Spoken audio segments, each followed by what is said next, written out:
Once upon a time, he was able to like beat all the Palus, but then Jen was like, I don't know about that.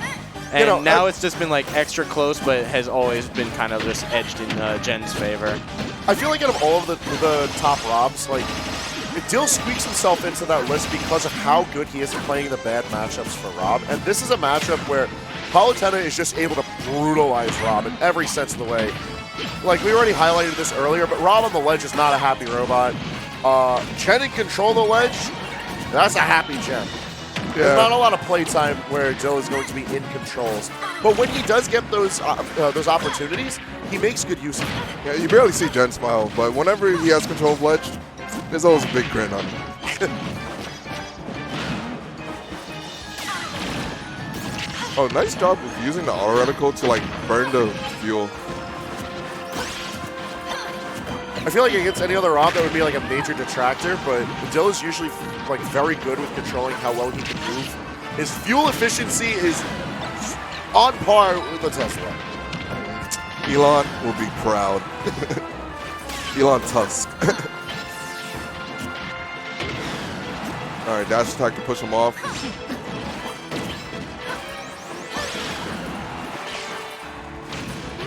Might be really difficult to see Rob getting out of Palutena's zone of control without paying the price of damage. What do you do there? Sometimes you gotta just lose the stock. I mean, in that situation, not even Dill was able to detect that. Red Sparks, big no-no. But also, hunting down that deep is... How do you expect that? That's just really aggressive, too. And we haven't seen that type of aggression from Jen so far in the set. Mind you, it's early on, and that might be like how Jen wants to press this. But I think I just watched all the life escape his eyes as he rapid jabbed that gyro. Yeah, he definitely wanted to pick it up, and he's like, this is not the option. Yeah, I remember as I was discussing before in the early set, Rob's get-up attack, one of the worst in the game. But name a better combo than Rob and his gyro. I'll wait. He got me.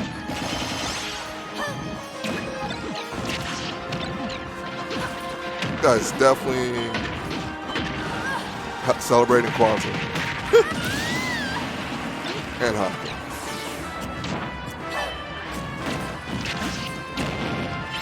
Oh my. I like how, like, a little bit of breathing room, gyro in hand.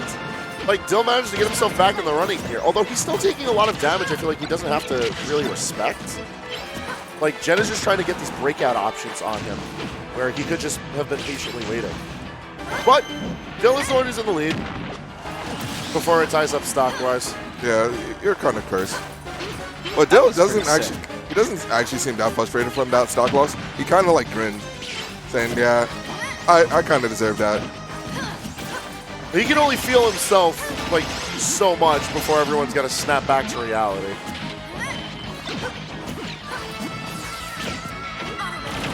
All right, using the auto reticle to zone him out. Back throw. Oh, tried to catch him immediately.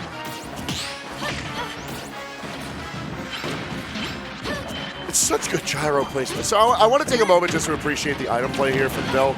Like, I keep on bringing up the gyro, but this is a really specific piece that is just a joy to watch. He's placing the gyro right on that little gray area right before the lip of the ledge. Okay. It's like right where the green meets the gray.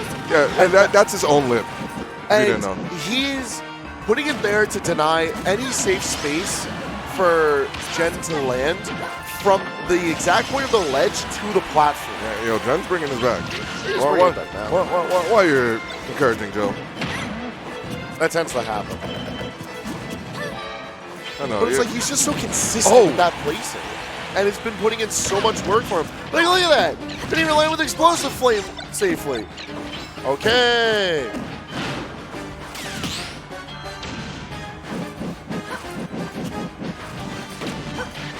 Yo. There are so many layers of I know that you know that I know that you know in that interaction. So it was like Jen knew that Dill wanted him to come down, and Dill knew Jen wanted to come down, but he's like, yo, I'm just going to get ledge back for free now and just go past with an aggressive option, but Jen knew. Like, Dill wanted to bait in that down air so badly. Yeah, he's like, yo, just do it.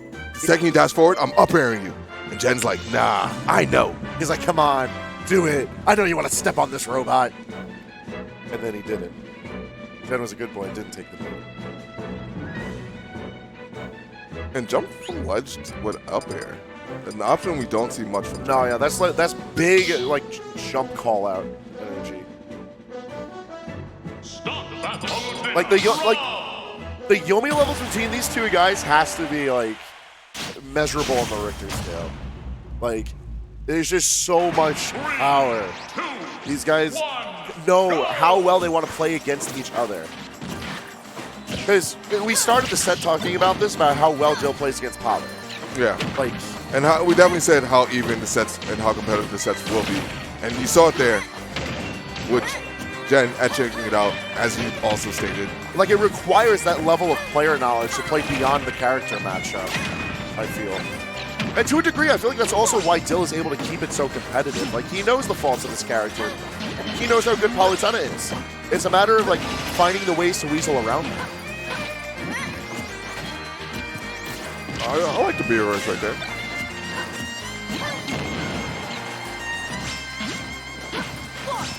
Yeah. And it's crazy how Dill does the item drop fairly good with Robs, but now everybody can just do it. You have like, after they just lost like Jewel comp like King, it's like, yo, let me Z drop items in aerial. I love it. The renaissance of Smash. Yeah. Suddenly I just know everybody can do it. I'm like, when did you learn this? I watched a Jewel video. A little Dill. Oh! A little 2 frames. A little bit that down air is despicable. A little bit of Mamba in my life. Oh. That was so smart, but the explosive flame still being active, pushing him off. And now Dill's in disadvantage. Yo, I think Jen wanted to go for the warp cancel at the ledge and then follow up with something in the air to clean up the stock. It would have been beautiful to watch, but at least Jen isn't taking too much damage from this as backdoor manages and then it's kill. Yo, Jen's reaction is kind of sick. Oh yeah, he's always had amazing reactions, regardless of whatever character he's piloting. You can even see that in shades of his Fox and his Terry here in Ultimate. Where, like, yeah, they may not be as up to snuff as his Palutena is yet, but, like, lightning fast reactions and having really good decision-making skills help alleviate that and help to really showcase how good his Palu is.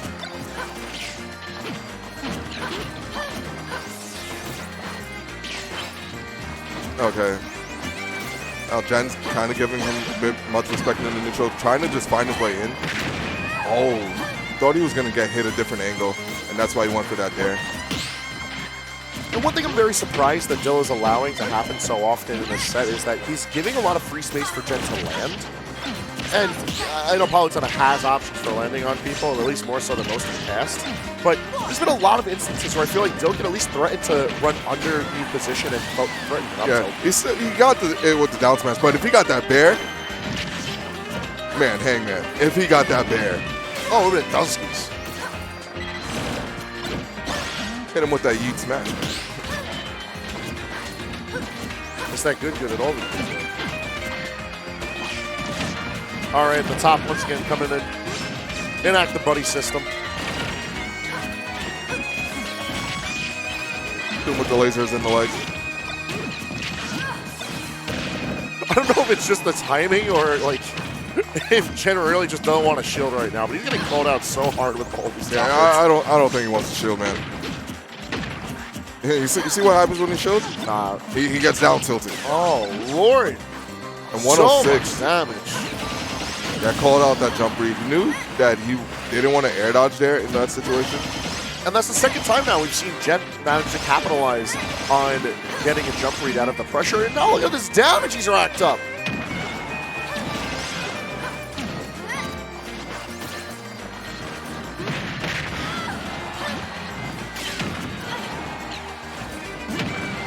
All right. Air dodge. I think yeah, that jump was exhausted at some point. Yeah. A great call out from Dill. Manages to get us to the 1-1 split.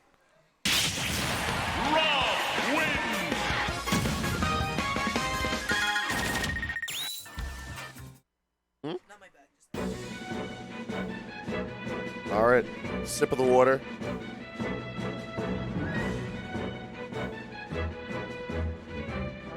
just like to inform the audience that Duremagard just managed to beat player 4. Don't lie to people. One round of rock, paper, scissors. Don't lie to people. I just won that.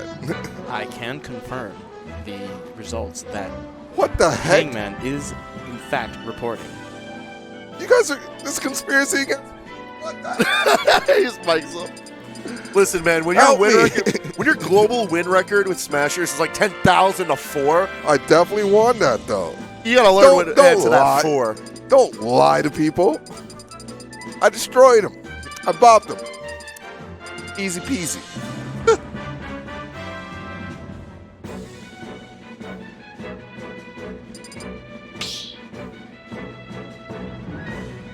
About to start rock paper people in between sets. That's awful. Don't do that. Never do that. Not following, man. All right, we're coming right back into it for game 3, and Town is the pick. All right.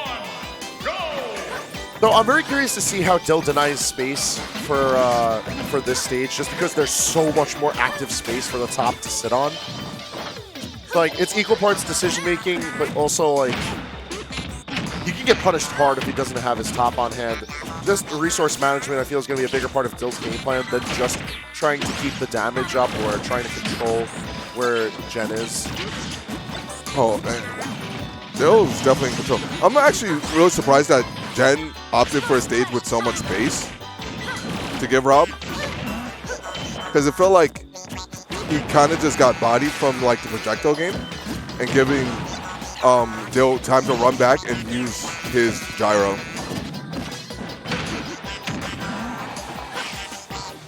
But then again, this stage does have closer side blast zones.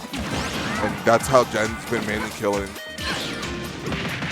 Yeah, I feel like this is a fine stage choice. It's just like there's going to be levels to the counterplay, and I hope to see Dill see it through. But at the same time, Jen playing into his counterplay is working out really well, just because a lot of his ledge trapping, I feel, is just further strengthened by the layout of the stage. All 3 of the layouts, mind you. This particular one, I feel like it makes it easier for him to kill. The FD version, easier to trap those landings, and we saw how brutal that was in game 2 for Dill. And then the town layout, which we're traveling to now, going to lead to a lot of escape options for Jen. But I feel like a lot of those can get cut off by the lasers, so we'll see. All right, another down tilt. Down tilt jab. I think the weird shape of Rob's head is finally like come to bless him, because not once have we seen Jen successfully punish a option with back air at the ledge. And I think it's just because for once Rob is too lead. Like Rob is Finally glad Mama built him like that, man. like pear-shaped. I really don't know how to describe this robot make body. Do I say body type? Would it be robot make and model? Is that speciesist? Whoa, you can't body shame Rob like that. Can I? Someone's Do Robs have rights? Someone's gonna be mad. We joke around that Rob mates don't have rights, but do Robs themselves have rights? Neither. All right, cool. Good discussion. Bringing our action back into the match, and it's looking pretty even right now. Dill managing to actually suppress a lot of landing options out of Jen, but hey, way we're landing into Explosive Flames says otherwise for the pacing of this match, as Jen is en route to find a way to fighting Mr. E. That top just barely hitting him. That was the slowest top punish I've seen in it.